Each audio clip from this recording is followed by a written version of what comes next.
Hello दोस्तों, commercial cab driver में आप लोगों का स्वागत है। आज की हमारी ये दूसरी वीडियो होने वाली है जिसका टॉपिक है कि ओला उबर में हमें ड्राइविंग करने के लिए किन किन चीज़ों की ज़रूरत होती है। तो दोस्तों, आज की इस वीडियो में मैं यही गाइड करने वाला हूँ कि कैसे आप लोग ओला उबर को ज्वाइन कर सकते हो और ओला उबर को ज्वाइन करने के लिए आप लोगों को किन किन चीज़ों की ज़रूरत होने वाली है। तो चलिए शुरू करते हैं। देख सकते हैं आप, मैं इस वक्त वर्ली में हूँ और ये वर्ली का जो कोस्टल रोड एग्ज़िट और एंट्री पॉइंट है। तो यहाँ से हाजी अली बगल में है, मेरे राइट हैंड साइड पे हाजी अली दरगाह है। तो चलिए अब हम अपने टॉपिक की तरफ पे आ जाते हैं। तो ओला उबर को ज्वाइन करने के लिए आपको डॉक्यूमेंट की जो ज़रूरत होगी वो है आधार कार्ड, पैन कार्ड और एक साल पुराना ड्राइविंग लाइसेंस। जो आपका ड्राइविंग लाइसेंस हो, एनटी हो, टीआर हो, दोनों भी चलेगा, मगर 1 साल पुराना आपका लाइसेंस होना चाहिए, ठीक है। और टीआर होगा तो बहुत ही बेहतर है।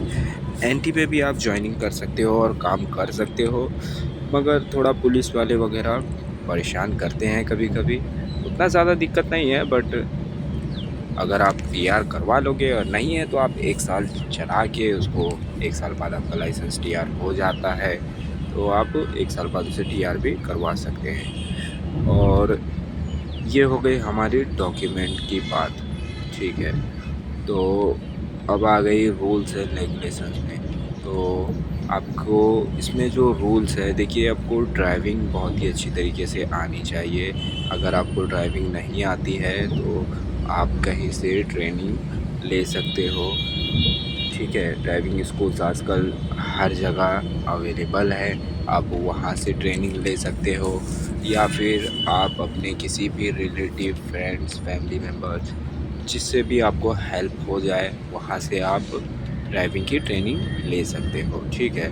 तो अगर आपके पास लाइसेंस है तो मुझे तो लगता है आपको आपने ट्रेनिंग ली होगी, ठीक है। बाकी हिंदुस्तान है ये, यहाँ कुछ भी हो सकता है, तो उसकी ज़िम्मेदारी मेरी नहीं है, वो आप समझिए, ठीक है। तो आपको एक गुड ड्राइविंग स्किल्स होना ज़रूरी है, क्योंकि आपको बैक टू बैक ट्रिप्स मारनी पड़ती है, ठीक है। एक ट्रिप को आपने ड्रॉप किया, फिर दूसरी ट्रिप को पिकअप करना है, फिर उसे ड्रॉप करना है, तो आपको इसमें कंटिन्यू ट्रिप मारना पड़ता है। तो इसके लिए आपको ड्राइविंग अच्छी आनी ज़रूरी है, ठीक है। क्योंकि बहुत बार ऐसा होता है कि हमें ड्राइविंग अच्छी तरीके से नहीं आती है और किसी कस्टमर को जल्दी जाना होता है, किसी कस्टमर को आराम से जाना होता है, ठीक है। तो उसमें कस्टमर हमारे आईडी पे कंप्लेन करते हैं, ठीक है।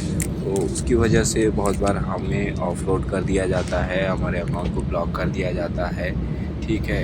तो देखिए, मैंने देखा है कि अभी तक तो मैंने ज़्यादातर ओला ही चलाया था, लेकिन अभी कुछ टाइम से मैं उबर को भी यूज़ कर रहा हूँ। और ओला में तो आईडी अगर आपकी बैन हो जाती है, ऑफरोड हो जाती है, तो फिर वो 1-2 दिन, 4 दिन, 10 दिन के अंदर आपकी आईडी चालू हो जाती है। लेकिन कुछ केसेस में मैंने उबर में देखा है कि वो आपके अकाउंट को परमानेंटली बैन कर देते हैं, ठीक है। वो ब्लॉक कर देते हैं और आप दोबारा अपने अकाउंट को एक्सेस नहीं कर पाओगे, ठीक है। इस वाले अकाउंट को तो जिनको उन्होंने ब्लॉक किया उसको तो एक्सेस नहीं कर पाओगे, और फिर आप जो भी दोबारा आईडी बनवाओ और उसको लॉगिन करो तो वो अलग बात है। उसके बारे में मुझे ज़्यादा इन्फॉर्मेशन नहीं है, ठीक है। मैं वो सब फंडे में नहीं पढ़ता हूँ, तो क्योंकि आपको अपने काम को ध्यान देना है। अगर आप अच्छी तरह से काम करोगे तो ये सब दिक्कत आपको नहीं आने वाली है, ठीक है। आपको एक जेन्युइन ड्राइवर की तरह काम करना है, तो आप इसको अच्छे से ज्वाइन कर सकते हो। अब रही इसमें, चलिए मैं आपको पेमेंट से रिलेटेड भी कुछ क्वेरीज क्लियर कर देता हूँ। देखिए, ओला उबर में जो पेमेंट, हम लोग मुंबई में ड्राइविंग करते हैं, तो हमें जो स्कीम पे मैं ड्राइविंग करते आया हूँ, वो जब से मैं ड्राइविंग कर रहा हूँ तब से वही स्कीम है और मैंने चेंज भी नहीं किया। बहुत जगह स्कीम अलग अलग भी होती है कि आपको ओनर ट्रिप पे सैलरी देते हैं कि आपको पर ट्रिप पे इतना मिलेगा, और बहुत जगह आपको सैलरी पे भी रख लिया जाता है कि आपको मंथली सैलरी ये दी जाएगी 20,000 25,000। और मैं जो स्कीम पे काम करता हूँ, हमारा जो स्कीम है वो 50-50 वाला है।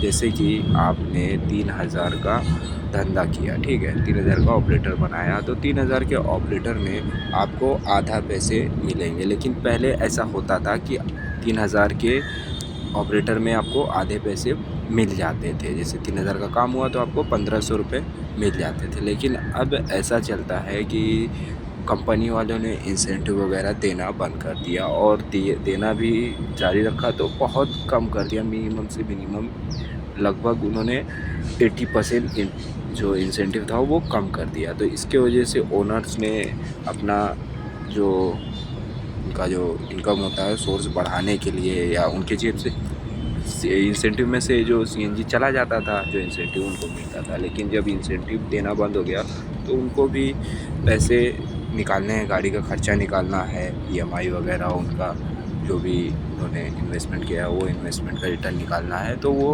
अब सीएनजी पे भी हमारा डिवाइड हो जाता है। तो आपको पहले ऑपरेटर में से 3,000 के जो ऑपरेटर आपने बनाया उसमें से आपको सीएनजी माइनस करना होगा। उसके बाद आपको 50-50 करना है, आधा ओनर का आधा आपका होने वाला है, ठीक है।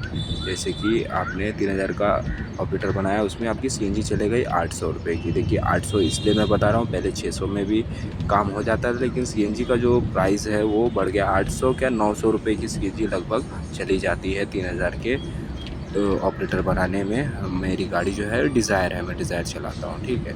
तो लगभग 1,000 रुपये 1,100 रुपये का काम होने वाला अगर आप 3,000 का धंधा करते हैं। और 3,000 का धंधा करने में आपको 12 से 13 घंटे आज के टाइम पे लग जाते हैं, क्योंकि रेट जो है इन्होंने गिरा दिया है, 10 रुपये किलोमीटर कर दिया है। तो पहले हमें 15-20 रुपये किलोमीटर भी मिलते थे, लेकिन अब लगभग आप एवरेज निकालेंगे तो आपको 10 रुपये किलोमीटर से ज़्यादा डिज़ायर में नहीं पड़ने वाला है, या वैगनआर गाड़ी में नहीं पड़ने वाला है। तो आपके पास ये सब जानकारी पसंद आई होगी मुझे लगता है, ठीक है दोस्तों। और ये वीडियो काफ़ी लंबी हो गई है तो मैं इसे यहीं ख़त्म करता हूँ। Thank you for watching.